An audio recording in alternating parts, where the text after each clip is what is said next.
do you, what do you do with it? He's like, I'm like, you don't. The same thing happened like 10 years ago when I was cleaning some stuff out, and I actually found my old Star Wars soundtrack. I'd been missing one of it. Was a two LP set, and I was missing one of them for years. And I found it behind a cabinet, and I pulled it out on Christmas Day, and I left it on the table. My son, who was like 8 years old, and I picked this up, and he actually, I swear to God, he goes, "What is this?" I said, "It's a record." He goes, "Well, what is it? How do you?" I'm like, "It's a record." You know, he goes, "How do you play it?" And I'm like, "Well, we don't."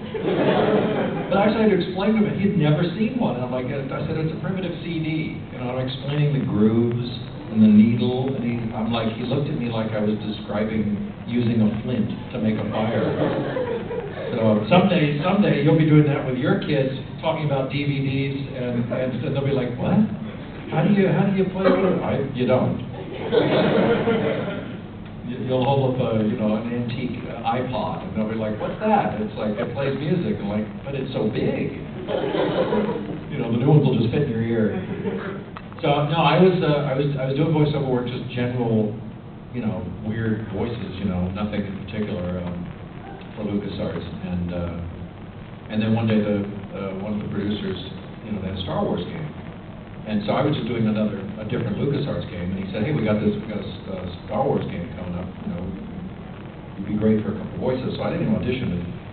It was just, it was TIE Fighter pilot number 3, and I've always been good at British accents, so they were just miscellaneous Imperial officers. And then one day he had me do Grand Moff Tarkin, because I could match that voice pretty well.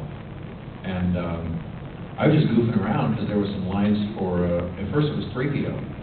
There were some lines for 3PO, and I was just playing, I was just, doing my best 3PO. And the producer was like, "Do that again."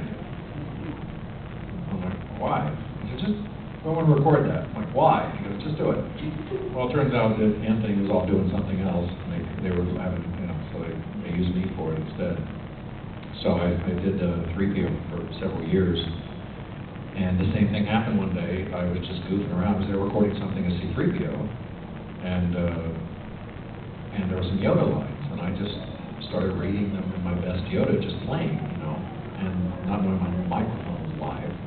And the same thing happened. Can you do that again? I'm like, "Why?" Tom, just shut up and read the line. So I did my best Yoda, and it was the same thing. Frank Oz, he didn't want, Frank didn't want to do it anymore. Frank's a director.